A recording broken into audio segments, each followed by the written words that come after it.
శ్రీవారి బ్రహ్మోత్సవాల సందర్భంగా ఆనవాయితీగా నిర్వహించే బంగారు గొడుగు ఉత్సవం తిరుమలలో ఘనంగా జరిగింది. శ్రీవారి రథోత్సవాన్ని పురస్కరించుకొని అనాదిగా వస్తున్న ఆచార సంప్రదాయం మేరకు ముందు రోజు శ్రీవారి కళ్యాణకట్ట సిబ్బంది ఆధ్వర్యంలో నూతన ఛత్రస్థాపన చేస్తారు. ఇందుకోసం ప్రధాన కళ్యాణకట్టలో బంగారు గొడుగుకు ప్రత్యేక పూజలు చేస్తారు. అనంతరం టీటీడీ చైర్మన్ శ్రీ భూమన కరుణాకర్ రెడ్డి, ఈవో శ్రీ ఏవి ధర్మారెడ్డికి అప్పగించారు.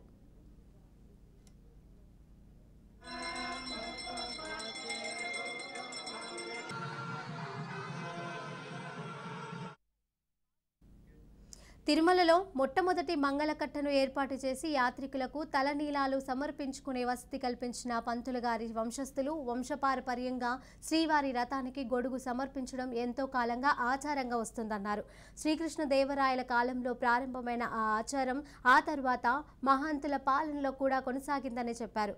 1946వ సంవత్సరంలో పంతులు గారి వంశస్థులైన ధర్మకర్త శ్రీ శివరామయ్య టీటీడీకి మధ్య జరిగిన ఒప్పందం మేరకు కళ్యాణకట్టను టీటీడీకి అప్పగించారని తెలిపారు. అప్పట్లో జరిగిన ఒప్పందం మేరకు స్వామివారి బ్రహ్మోత్సవాల సందర్భంలో పంతులు గారి వంశస్థులు బంగారు గొడుగుకు పూజలు నిర్వహించి తిరుమల మాడవీధుల గుండా ఊరేగింపుగా తీసుకెళ్లి స్వామివారి రథానికి బంగారు గొడుగు ప్రతిష్ఠించే ఆచారం కొనసాగుతుందన్నారు.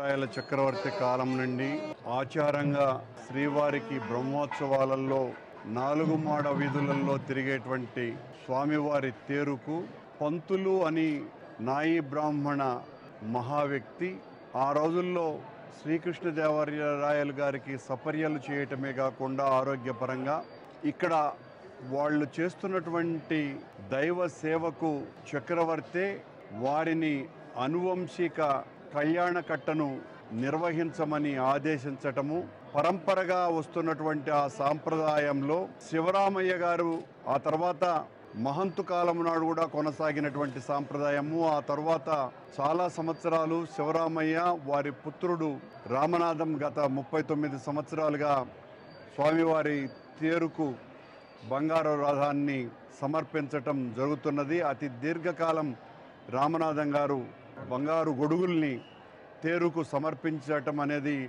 ఆయనకు ఒక మహద్భాగ్యం. ఇది ఇన్ని సంవత్సరాలు సుదీర్ఘకాలం సమర్పించటము వారి వంశమే తరతరాలుగా ఈ సాంప్రదాయాన్ని కొనసాగుతున్నది. కళ్యాణకట్టను గతంలో పూర్తిగా వారికే నిర్వహించమని ఆదేశాలు కూడా ఉండేటివి.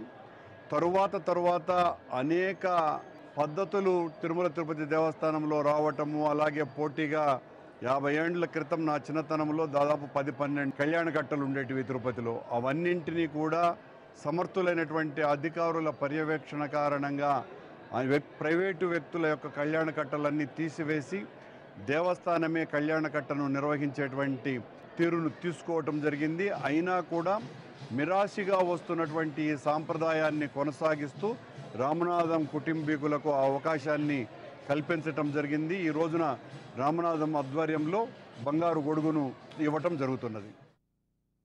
శ్రీకృష్ణదేవరాయల చక్రవర్తి కాలం నుండి ఆచారంగా శ్రీవారికి